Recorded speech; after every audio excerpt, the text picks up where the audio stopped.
नमस्कार दोस्तों, स्वागत है आपका हमारे YouTube चैनल द मास्टर की ऑफ जनरल नॉलेज पर। दोस्तों आज हम कक्षा 10 की जो भूगोल है NCERT उसका जो अध्याय 2 है वन एवं वन्य जीवन संसाधन, इसके बारे में आज हम पढ़ेंगे इस वीडियो में। दोस्तों सबसे पहले हम इस अध्याय का परिचय जान लेते हैं। जैसे पृथ्वी हो गया, पृथ्वी पर मानव रहते हैं, लेकिन मानव के साथ साथ जीवाणु और बैक्टीरिया, साथ ही जौ से लेकर वटवृक्ष तक, व्हेल से लेकर हाथी तक करोड़ों अन्य जीवधारी जो हैं एक मिलकर एक जटिल परिस्थिति तंत्र की रचना करते हैं। और इस रचना में जो है वन एक महत्वपूर्ण भूमिका निभाते हैं, क्योंकि वन क्या होते हैं? वन प्राथमिक उत्पादक होते हैं और इन पर जो है शेष जीव इन पर निर्भर होते हैं। तो इस प्रकार ये हमारे पाठ का परिचय हो गया, वन एवं वन जीव संसाधन। सबसे पहले पृथ्वी के साथ, पृथ्वी पर मानव अकेला नहीं रहता है और मानव के साथ साथ जो अन्य जीव हैं, जीवधारी हैं और पेड़ पौधे हो गए, ये सारे मिलकर क्या एक परिस्थिति तंत्र का निर्माण करते हैं। और उस परिस्थिति तंत्र में वन जो है, वन एक महत्वपूर्ण भूमिका निभाते हैं, क्योंकि ये क्या होते हैं? प्राथमिक उत्पादक होते हैं। ये प्राथमिक उत्पादक इसलिए होते हैं क्योंकि सारे अन्य जीव इन्हीं पर निर्भर करते हैं, क्योंकि प्राथमिक उत्पाद इन्हीं से ही प्राप्त होता है। अगर हम भारत में वनस्पति जात और प्राणी जात की बात करें तो जैव विविधता के संदर्भ में जो प्रमुख देश हैं उनमें भारत जो है शामिल है। अगर विश्व की सभी उपजातियों की बात करें तो सभी उपजातियों का 8%, लगभग का 16 लाख, 1.6 मिलियन इसको बोलेंगे, उपजातियां भारत में पाई जाती हैं। इनमें से 81,000 जो है वन्य जीव उपजातियां हैं, 47,000 वनस्पति उपजातियां हैं, जिनमें से 15,000 जो है मूल स्थानीय और अन्य विदेशी उपजातियां हैं जो भारत में किसी न किसी के द्वारा आई है। साथ ही अब ये इतनी प्रजातियां हैं तो इनके कुछ ऐसी जातियां हैं जिनके विलुप्त होने का भी खतरा है। तो अगर हम बड़े स्तनधारियों में देखें तो बड़े स्तनधारियों में 69 हैं जिन पर विलुप्त होने का खतरा बना हुआ है। और पक्षियों की स्थिति देखें तो 49 ऐसे पक्षी हैं जिन पर विलुप्त होने का खतरा मंडरा रहा है। और सरीसृपों की बात करें, जो रेंगने वाले जीव होते हैं, उसमें 15 ऐसे जीव हैं जिन पर विलुप्त होने का खतरा मंडरा रहा है। साथ ही जल स्थल चरों, जिनको उभयचर कहते हैं, उनमें जो है 3 ऐसे जो हैं जातियां हैं जिनके विलुप्त होने का खतरा मंडरा रहा है। अगर हम पादप जातियों की बात करें तो 1500 ऐसी पादप जातियां हैं जिनके विलुप्त होने का खतरा मंडरा रहा है। अगर मोटा मोटा देखें तो 10% वनस्पति हैं और 20% स्तनधारी हैं जिन पर क्या है? विलुप्त होने का खतरा मंडरा रहा है। ठीक, कुछ कीट क्या है? दयनीय, कुछ तो दयनीय अवस्था में है। जैसे चीता की बात कर लें, गुलाबी सिर वाली बतख की बात कर लें, पहाड़ी कोयल की बात कर लें, जंगली उल्लू की बात कर लें, है ना। और जंगली महुए का पेड़ जो है वो बहुत ही दयनीय स्थिति में, यानी लगभग का विलुप्त होने के कगार पर पहुंच चुका है। एका दुका पाए जाते हैं। ठीक है, IUCN के अनुसार वनस्पति एवं प्राणी जात का वर्गीकरण। अगर हम IUCN की बात करें तो IUCN का फुल फॉर्म होता है international union for conservation of nature. अंतरराष्ट्रीय संस्था है जो क्या करती है? सरकारों के साथ मिलकर प्रकृति की रक्षा करती है। इसकी स्थापना जो है 5 अक्टूबर 1948 में की गई थी। इसने क्या किया? वनस्पति जात एवं प्राणी जात को निम्नलिखित भागों में बांटा। कौन कौन से वो भाग थे? तो पहले थी सामान्य जातियां, फिर थी संकटग्रस्त जातियां, फिर थी सुभेद या दुर्लभ जातियां, और अगली थी स्थानिक जातियां, और एक और थी लुप्त जातियां। अगर हम बात करें सामान्य जातियों की तो वे जातियां जिनकी संख्या क्या है, जीवित रहने के लिए सामान्य मानी जाती हैं, वे जातियां कहलाती हैं सामान्य जातियां। वे जातियां कहलाती हैं सामान्य जातियां। अगर सामान्य जातियों में जैसे देखें तो पशु हैं, साल हैं, कृंतक है और आदि। अच्छा, ये कृंतक क्या होते हैं? कृंतक उनको बोलते हैं जैसे चूहे हुए हो गए, ठीक है, जो क्या करते हैं, चूहे, कंगारू, सब क्या हो गए, कृंतक हो गए। अब जो दूसरा टाइप हुआ है संकटग्रस्त जातियों का। संकटग्रस्त जातियां अर्थात वे जातियां जिन पर लुप्त होने का खतरा मंडरा रहा है। कुछ ऐसी जातियां हैं जिनकी संख्या लगातार घटती जा रही है, और वे क्या हो, अगर उनका सही तरीके से ध्यान ना दिया गया तो क्या आने वाले कुछ समय में विलुप्त हो जाएंगे।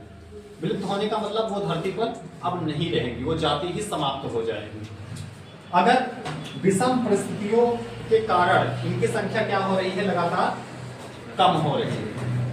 यदि ऐसा जारी रहा तो आगे इनकी संख्या विलुप्त हो जाएगी, यानी ये जातियां पूरी तरह से समाप्त हो जाएंगी। जैसे बात करें तो काला हिरन इसमें आता है, मगरमच्छ, भारतीय जंगली गधा। काला हिरन वही है जिसको सलमान खान ने मारा था, है ना? तो ये सभी क्या है, संकटग्रस्त जातियां हैं। और अगला जो है वो है सुभेद या दुर्लभ जातियां। अभी इनकी स्थिति ऐसी नहीं आई कि ये संकटग्रस्त जातियों में शामिल की जाए, लेकिन हाँ, अगर लगातार ऐसा चलता रहा जैसा इनके साथ हो रहा है तो ये क्या होंगी, धीरे धीरे संकटग्रस्त जातियों में शामिल हो जाएंगे। अगर बात करें तो वे जातियां जिनकी संख्या लगातार घट रही है, यदि इन पर प्रभाव डालने वाली जो विपरीत परिस्थितियां हैं उनको नहीं बदला गया तो ये भी क्या, संकटग्रस्त जातियों में शामिल हो जाएंगे। इनकी संख्या लगातार घट रही। अगर इन पर जो प्रभाव डालने वाली जो विपरीत परिस्थितियां, जैसे इनका शिकार ज्यादा हो रहा है, उस पर नहीं रोक लगाया गया, या इनके रहने वाले आवास जो है उनको नष्ट किया जा रहा है, अगर उस पर रोक नहीं लगाया गया तो ये क्या होगा, ये संकटग्रस्त जातियों में शामिल हो जाएंगे। और संकटग्रस्त जातियों से धीरे धीरे विलुप्त जातियां हो जाएंगी। ठीक, अगर इसमें बात करें तो नीली भेड़ हो गई, एशियाई हाथी हो गया और गंगा डॉल्फिन हो गया। ये 3 जानवर ऐसे हैं जो सुभेद या दुर्लभ जातियों में शामिल किए जाते हैं। अगला भाग है स्थानिक जातियां का, स्थानिक जातियों का। ये विशेष क्षेत्रों में पाई जाने वाली जातियां होती हैं। विशेष क्षेत्रों में, जैसे किसी खास क्षेत्र में कोई जानवर या जीव जंतु पाया जाए, वो क्या कहलाएंगी, स्थानिक जातियां कहलाएंगी। इनका क्या होता है, अलग भौगोलिक सीमा होती है इनकी अलग, ये उससे बाहर ना जाएंगी, ठीक ना, एक खास एरिया होता है जिसमें ये रहती है। जैसे बात करें तो निकोबारी कबूतर जो है वो एक स्थानिक जाति है। अंडमानी जंगली सुअर, ये भी क्या है, एक स्थानिक जाति है। अब ये लास्ट टाइप है, ये है लुप्त जातियां। वे जातियां जिनके आवासों पर खोज करने पर इनकी अनुपस्थिति पाई गई। पता चला कोई खास जगह पर कोई जानवर रहता था, लेकिन वहां गए तो पता चला वो मर चुका है, कब का नहीं। तो ये उपजातियां क्या हुई, पूरी तरह से समाप्त हो चुकी, यानी अब ये दुनिया में नहीं है। इनकी जाति ही पूरी तरह से दुनिया से समाप्त हो चुकी है। तो इनको क्या कहा गया, लुप्त जातियां। लुप्त जातियों में बात करें तो गुलाबी बतख, जो गुलाबी सिर वाली बतख होती वो आती है, ठीक। और एशियाई चीता लुप्त हो चुका है, डोडो पक्षी लुप्त हो चुका है। तो IUCN जो है इसने इतने प्रकार में क्या किया, वनस्पति जात और प्राणी जात को बांटा। अब हमारा अगला जो टॉपिक था वो था एशियाई चीता। एशियाई चीता यानी एशिया और अफ्रीका के क्षेत्रों में पाए जाने वाले जो चीते थे उनको एशियाई चीता कहा जाता था। ये एक खास प्रकार के चीते थे। दरअसल ये बिल्ली के परिवार के सदस्य होते हैं और दुनिया के सबसे तेज स्तनधारी प्राणी होते हैं। अगर इनकी स्पीड की बात करें तो ये लगभग का 112 किलोमीटर पर आवर की रफ्तार से दौड़ सकते हैं। लगभग का बात करें 20वीं शताब्दी की, तो 20वीं शताब्दी तक ये पूरे एशिया एवं अफ्रीका तक फैले हुए थे। लेकिन हुआ क्या, शिकार की अधिकता, इनका भारी मात्रा में शिकार किया गया एवं इनके जो आवास थे उनको धीरे धीरे नष्ट कर दिया गया। अब आवास के अभाव में ये क्या हो गए, धीरे धीरे करके विलुप्त हो गए और 1952 में भारत सरकार के द्वारा इन्हें विलुप्त प्रजाति घोषित कर दिया गया। ये जो खास बातें थी ये थे एशियाई चीते के बारे में।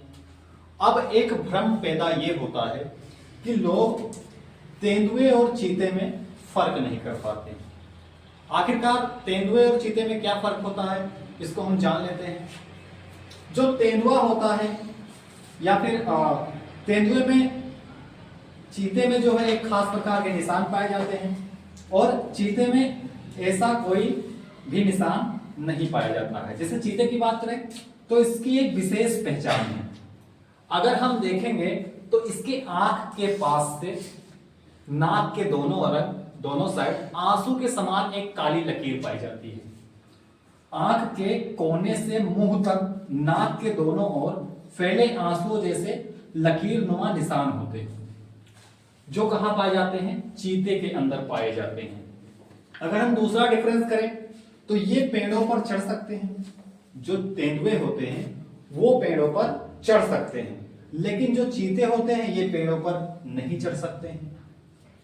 अगला जो है जो डिफरेंस है वो डिफरेंस इनको देखकर किया जा सकता है। इनके शरीर पर जो चकत्ते पड़े होते हैं, जो धब्बे पड़े होते हैं, उन निशानों को देखकर इनमें अंतर किया जा सकता है। जैसे कि अगर हम तेंदुए की बात करें तो रोसेट शैली के आकार के इसमें धब्बे पाए जाते हैं। रोसेट शैली मतलब ऐसे ऐसे ऐसे ऐसे धब्बे कुछ पाए जाएंगे, ठीक है। लेकिन अगर हम चीते की बात करें तो इसके शरीर पर जो है गोल धब्बे पाए जाते हैं। गोल धब्बे मतलब ऐसे ऐसे करके धब्बे बने होते हैं। अगला जो डिफरेंस है या अगला जो अंतर है वो है ये दहाड़ एवं गुर्रा नहीं सकते। ये दहाड़ एवं गुर्रा सकते हैं। जो तेंदुए हैं वो दहाड़ भी सकते हैं और गुर्रा भी सकते हैं, लेकिन जो चीता है वो दहाड़ और गुर्रा नहीं सकता है। जैसा कि हमने पढ़ा है बिल्ली के परिवार के सदस्य होते हैं, तो ये बिल्ली के परिवार के सदस्य हैं, तो ये बिल्ली के तरीके क्या करते हैं, म्याऊ म्याऊ करते हैं। तो हमने अभी तक देख लिया कि एशियाई चीता के बारे में जान लिया और तेंदुआ और चीता में क्या अंतर होता है उसको हमने जान लिया। अब आगे बढ़ते हुए हम देखते हैं कि वन संसाधन, आखिर वन को संसाधन क्यों कहते हैं, आखिर वन होता क्या है। तो सबसे पहले हम वन के बारे में जान लेते हैं। तो स्थल पर प्राकृतिक रूप से स्वतः ही उगने एवं बढ़ने वाले पेड़ पौधों, वृक्षों, झाड़ियों के सघन आवरण को वन या प्राकृतिक वनस्पति कहते हैं। उसमें मानव का कोई हस्तक्षेप ना हो, स्वतः ही वहां पर क्या हो, जो वनस्पतियां हैं, झाड़ियां हैं, पेड़ पौधे, वृक्ष हैं या फिर जो घास फूस है उसका भी एक सघन आवरण क्या हो, सतह पर या धरातल पर ढका हो, उसी को क्या कहेंगे, वन या प्राकृतिक वनस्पति कहेंगे। अब ये संसाधन क्यों होते हैं, तो आर्थिक व पर्यावरणीय उपयोगिता। आर्थिक मतलब जब सरकार को पैसे की जरूरत हुई या फिर जो स्थानीय या जनजातीय लोग हैं वो भी अपने जो है आजीविका इसी वन से चलाते हैं। तो आर्थिक एवं पर्यावरणीय, हमें जितनी ऑक्सीजन मिलती है वो कहां से आती है, जंगलों से ही आती है। दुनिया के अमेजोन के जंगलों को दुनिया का फेफड़ा कहा जाता है। जितनी भी ऑक्सीजन आती है लगभग उसका 20% अमेजोन के जंगल उत्पन्न करते हैं। तो उसी प्रकार वन क्या है, पर्यावरणीय इनकी उपयोगिता भी होती है। तो आर्थिक और पर्यावरणीय उपयोगिता के कारण ही इन्हें क्या माना जाता है, संसाधन। संसाधन में हमने पढ़ा था, क्या पढ़ा था संसाधन एवं विकास में, कि जो मनुष्य की आवश्यकताओं की पूर्ति करें उन्हें क्या कहते हैं, संसाधन कहते हैं। तो ये क्या कर रहे हैं, देखो आर्थिक जरूरत भी पूरी कर रहे हैं और पर्यावरणीय जरूरत भी पूरी कर रहे हैं। तो इसी के कारण इन्हें क्या माना जाता है, संसाधन, और ये वन संसाधन कहलाते हैं। ठीक, अब वन संसाधन को एक और नाम से भी जाना जाता है, वन संसाधन को हरा सोना भी कहा जाता है। अब वन संसाधन है तो इन पर प्रभाव भी पड़ेगा, इनको प्रभावित करने वाले कुछ कारक भी होंगे। तो वन संसाधन को प्रभावित करने वाले कारक के बारे में हम जान लेते हैं। तो वन संसाधन को जो प्रभावित करने वाला पहला कारक है वो है धरातल। धरातल यानी भूमि कैसी है वहां की, सूखी भूमि है, आर्द्र भूमि है, किस प्रकार की भूमि है, या फिर भूगार्भिक संरचना कैसी है वहां की। भूगार्भिक संरचना मतलब दलदली क्षेत्र है, पठारी क्षेत्र है, या फिर जो बालू वाला क्षेत्र है, किस प्रकार की संरचना है। अगला है मिट्टी की दशा, वहां की मिट्टी कैसी है, काली मिट्टी, लेटराइट मिट्टी, पीली मिट्टी, है ना, और जलोढ़ मृदा, कैसी मृदा है वहां की। अगली चीज है जलवायु, कौन सा पौधा किस जलवायु में उगता है, ये बहुत इंपॉर्टेंट है। जैसे जलवायु ठंडी जलवायु है, गर्म जलवायु है, आर्द्र जलवायु है। अगली है आर्द्रता, यानी सूखा है या आर्द्रता मतलब कितनी नमी वहां पर है, ठीक है। अगला है तापमान, जैसे जैसे हम ठंडे इलाकों की ओर बढ़ते जाएंगे वन क्या होंगे, विरल होते जाएंगे, और जैसे जैसे हम विषुवत रेखा की ओर बढ़ते जाएंगे वन क्या हो जाएंगे, सघन होते जाएंगे।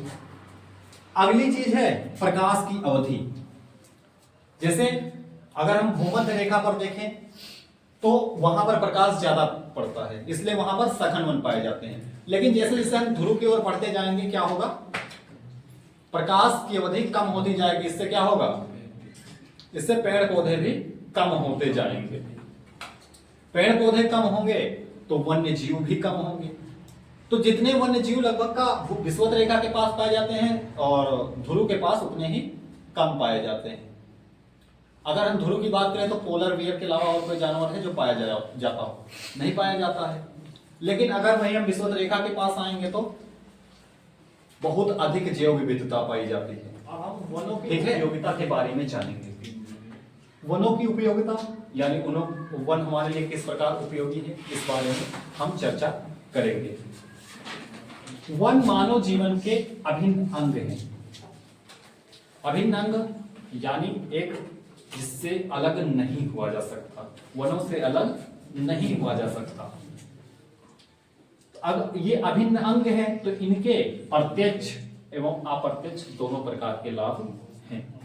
तो हम वनों के प्रत्यक्ष लाभ के बारे में पढ़ते हैं कि वनों का प्रत्यक्ष लाभ किस प्रकार है। प्रत्यक्ष मतलब सीधे सीधे वनों से हमें कैसे लाभ मिलता है, ठीक है। तो वनों से सीधे सीधे अगर हम लाभ देखें तो जितनी भी ऑक्सीजन है वो कहां से प्राप्त होती है, पेड़ पौधे से प्राप्त होती है। और पेड़ पौधे कहां पाए जाते हैं, वनों में पाए जाते हैं। तो सीधे सीधे कह सकते हैं कि ऑक्सीजन की आपूर्ति कहां से होती है, वनों से होती है। दुनिया का सबसे बड़ा वन कौन सा है, अमेज़न का वन, और वहां से हमें 20% लगभग का ऑक्सीजन प्राप्त होती है। अगला जो उपयोग है, डायरेक्ट उपयोग जो है वो है घरेलू उपभोग की वस्तुएं, जैसे कि पशुओं के लिए चारा हो गया, ईंधन के लिए लकड़ी हो गई, वन्य जीवों के लिए आवास हो गया, ये सभी वनों से ही प्राप्त होते हैं। अगला है बहुत सारी औषधियां हमें वनों से प्राप्त होती हैं, तो औषधियों की आपूर्ति को देख लेते हैं। वनों से विभिन्न उद्योगों के लिए कच्चा माल, जैसे कागज के लिए लकड़ी, रबड़ के पौधे वनों में पाए जाते हैं, कत्थे का पेड़ या फिर दिया सलाई, और प्लाईवुड, खेल के सामान आदि के लिए जो कच्चा सामान है, कच्चा माल है, वो कहां से प्राप्त होता है, वनों से प्राप्त होता है। हमारा आप लोगों से ये क्वेश्चन है कि आप लोग कमेंट बॉक्स में बताएंगे कि दिया सलाई किसे कहते हैं। अगला जो है अप्रत्यक्ष लाभ है।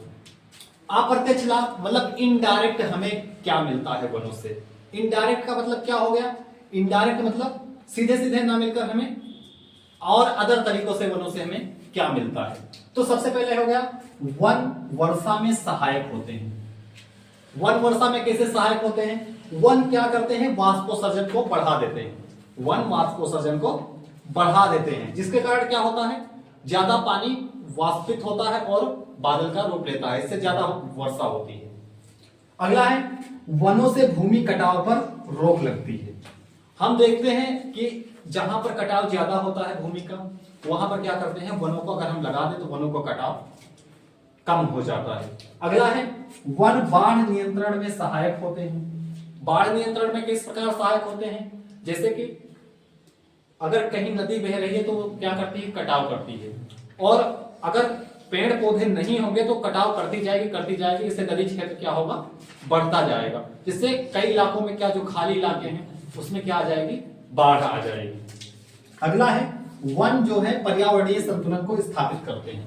पर्यावरणीय संतुलन को कैसे स्थापित करते हैं, इस बात को हम समझेंगे कि अगर मनुष्य है, मनुष्य क्या करता है, ऑक्सीजन जो है, ऑक्सीजन को इनहेल करता है ना, और कार्बन डाइऑक्साइड को छोड़ता है।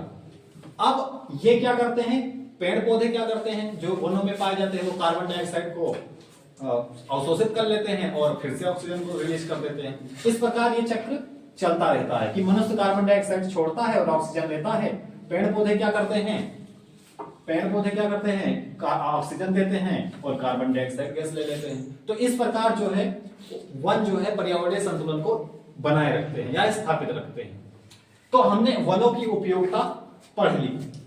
अब पढ़ेंगे वन्य जीव संरक्षण की आवश्यकता, यानी वनों में जो जीव पाए जाते हैं उनके संरक्षण की आवश्यकता क्यों है, इस बारे में आगे पढ़ते हुए जैसे कि हम पढ़ेंगे कि वनों पर जो वन्य जीव हैं, वन ही इनका क्या होता है, आवास होता है।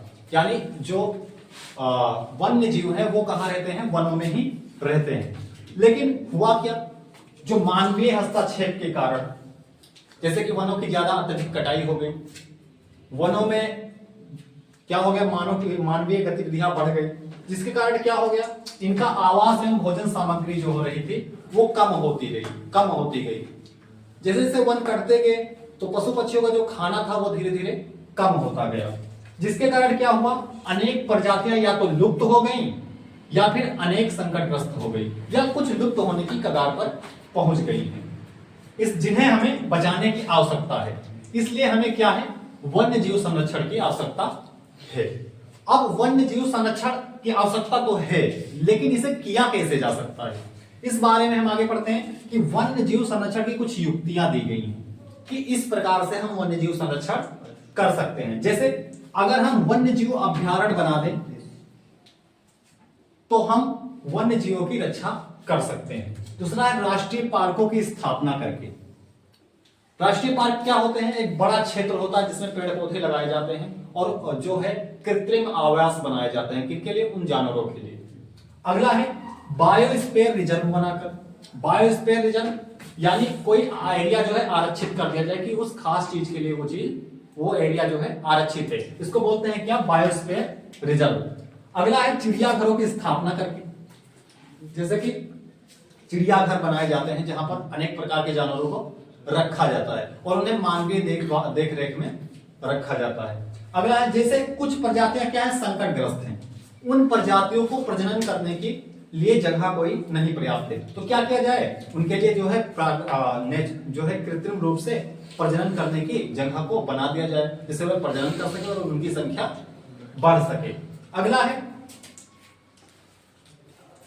ठीक है, इतना पढ़ें। अब देखेंगे सबसे पहले अगर हम बात करें तो येलोस्टोन नेशनल पार्क, इन युक्तियों में अगर हम काम की बात करें तो सबसे पहले देखेंगे हम येलोस्टोन नेशनल पार्क, जिसकी स्थापना जो है 1872 में अमेरिका में की गई थी। यह दुनिया का पहला नेशनल पार्क, कौन सा, येलोस्टोन नेशनल पार्क दुनिया का पहला नेशनल पार्क था। इसकी स्थापना 1872 में कहां की गई थी, अमेरिका में की गई थी। अगर हम बात करें भारत में इस संदर्भ में क्या काम हुआ, तो बात 1972 में जो है वन संरक्षण अधिनियम पारित किया जाता है। कांग्रेस सरकार रहती है, उसके द्वारा क्या किया जाता है, वन संरक्षण अधिनियम पारित किया जाता है, जिसमें एक राष्ट्रीय पशु क्या है, बाघ, एक संकटग्रस्त प्रजाति है। और 1973 में ही प्रोजेक्ट टाइगर की शुरुआत होती है। प्रोजेक्ट टाइगर में बाघों का संरक्षण शामिल था, यानी बाघों को कैसे भी करके बचाना है ना। आज खुशखबरी यह है कि बाघों की संख्या बढ़ रही है, ठीक है। अगर भारत में पहला नेशनल पार्क जो है, पहला राष्ट्रीय पार्क जो है जिम कॉर्बेट नेशनल पार्क, जो कि 1936 में अंग्रेज सरकार द्वारा बनाया गया था। तो हमने पढ़ लिया वन्य संरक्षण की आवश्यकता और वन संरक्षण की युक्तियां क्या है। अब हम देखेंगे भारत में वन एवं वन्य जीव संरक्षण। ठीक, अच्छा, भारत में वन्य जीव एवं वन्य जीव संरक्षण, इसके कारण क्या होता है कि पारिस्थितिकीय विविधता जो है वो बनी रहती है, यानी पारिस्थितिकीय जो विविधता है उसका ह्रास नहीं होता है। पारिस्थितिकीय विविधता जो है जरूरी है, क्योंकि जितना जरूरी प्रकृति के लिए मनुष्य है उतना ही जरूरी प्रकृति के लिए पेड़ पौधे और जानवर है, जो जीव जंतु है वो भी। ये विविधता के कारण होता क्या है कि मृदा एवं वायु जैसे घटकों का सृजन होता रहता है, समय समय पर इनका सृजन होता रहता है। इसी कारण को ध्यान में रखते हुए 1960 और 70 के दशक में जो पर्यावरण संरक्षकों ने वनों एवं वन्य जीवों को संरक्षित करने की मांग की। ये मांग जो है सरकार से की गई थी और लोगों से की गई थी कि लोगों को भी जो वन है या वन्य जीव है उनका संरक्षण करना चाहिए। इसी को ध्यान में रखते हुए भारत सरकार ने भारतीय वन्य जीवन अधिनियम 1972 पारित किया, जिसके साथ साथ वन्य जीवन रक्षण के लिए अनेक कार्यक्रम भी चलाए गए।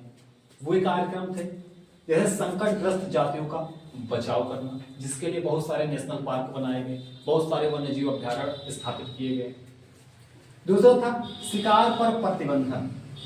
जो अवैध शिकार होते थे जानवरों के, उन पर क्या किया गया इस अधिनियम के तहत, जो ये 1972 में पारित हुआ था, इसके तहत उसमें क्या कर दिया गया, उसमें जो है प्रतिबंध लगा दिया गया कि अब शिकार करना भारत में गैर कानूनी है।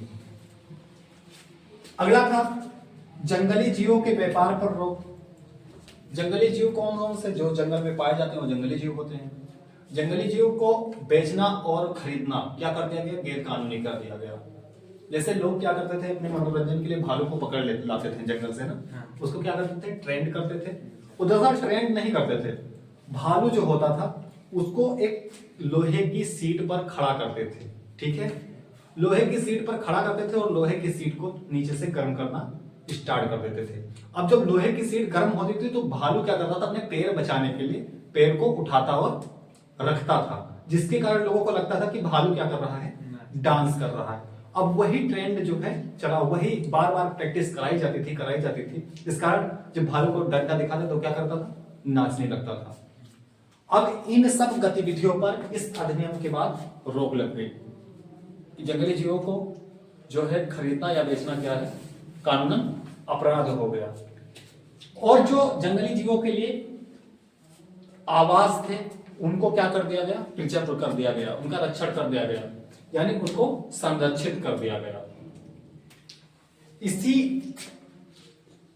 प्रोग्राम को आगे बढ़ाते हुए केंद्र एवं जो राज्य सरकारें थी उन्होंने क्या किया, कई राष्ट्रीय उद्यान एवं पशु विहार स्थापित किए, कई परियोजनाओं की घोषणा भी की इसके साथ साथ, जिनका मुख्य उद्देश्य क्या था, खतरे में पड़े वन्य जीवों का रक्षण करना।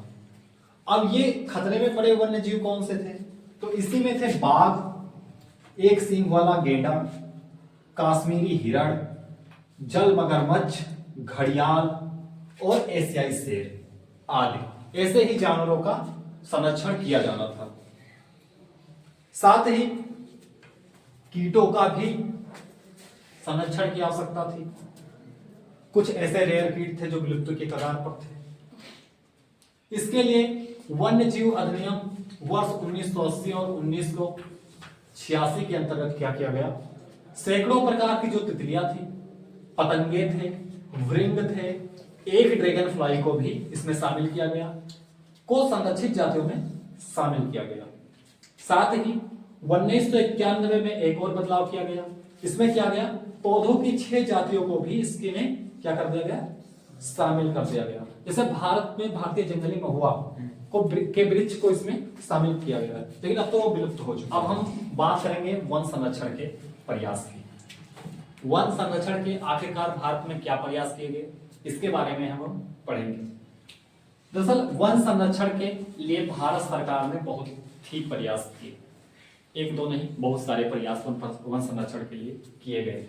जैसे पहली बार इसका प्रयास वन नीति की घोषणा 1952 में करके किया गया। बाद में इसे 1988 में संशोधित किया गया, जिसके अंतर्गत क्या हो गया, भारत के कुल भौगोलिक भूभाग का जो था 33% भाग को वनों के लिए संरक्षित कर दिया गया, वनों के लिए संरक्षित कर दिया गया। राष्ट्रीय वन नीति के अंतर्गत और क्या आता था, तो मृदा अपरदन, बाढ़ नियंत्रण एवं मरुस्थलीकरण को रोकने का प्रयास किया जाएगा। बाद में जब इसे 1988 में से संशोधित किया गया तो इसके अंतर्गत निम्नीकृत भूमि पर सामाजिक वानिकी द्वारा वनावरण में वृद्धि की जाएगी, इसका उद्देश्य बनाया गया। साथ ही वनारोपण की जन सहभागिता को बढ़ाना भी इसका उद्देश्य था। वनारोपण में जन सहयोग मतलब आप लोगों ने सुना होगा कई सारे वृक्षारोपण प्रोग्राम चलाए जाते हैं, उसमें क्या होता है कि जो आम जनता है वो भी भाग लेती है वृक्षारोपण में। इसी को बोलते हैं जन सहभागिता, यानी जनता के साथ मिलकर वनों को वृक्षारोपण या वनों के लिए वृक्षारोपण करना। अगर हम बात करें तो और कौन से प्रयास थे, तो वन आयोग की स्थापना 1965 में आंकड़ों को एकत्रित, वनों से संबंधित जो आंकड़े हैं उनको एकत्रित करने के लिए की गई थी वन आयोग की स्थापना। और उसी समय वन संरक्षण के लिए जो तत्कालीन केंद्रीय मंत्री के.एम. मुंशी द्वारा वन महोत्सव की शुरुआत की गई, जो लगभग का प्रतिवर्ष 1 जुलाई से 7 जुलाई तक चलता है। साथ ही जो वन संबंधी शोध के लिए वन अनुसंधान संस्थान की शुरुआत जो है स्थापना देहरादून में की गई। ये क्वेश्चन बहुविकल्पीय में पूछा जाता है कि वन अनुसंधान संस्थान कहाँ स्थित है, तो इसका सही ऑप्शन होता है देहरादून। ठीक, ये चीज भूलना मत। अगला जो है, प्रत्येक वर्ष जो है विश्व पर्यावरण दिवस 5 जून को मनाया जाता है। साथ ही ग्रीन इंडिया मिशन की शुरुआत देश में जलवायु परिवर्तन के प्रभाव को कम करने के लिए 2014 में की गई थी, जिसके लिए वनावरण में 6 से 8 मिलियन हेक्टेयर की वृद्धि का लक्ष्य रखा गया था। अब लक्ष्य पूरा हुआ या नहीं हुआ ये बात अलग है, लेकिन इतने सारे प्रयास जो थे वन संरक्षण के लिए किए गए थे।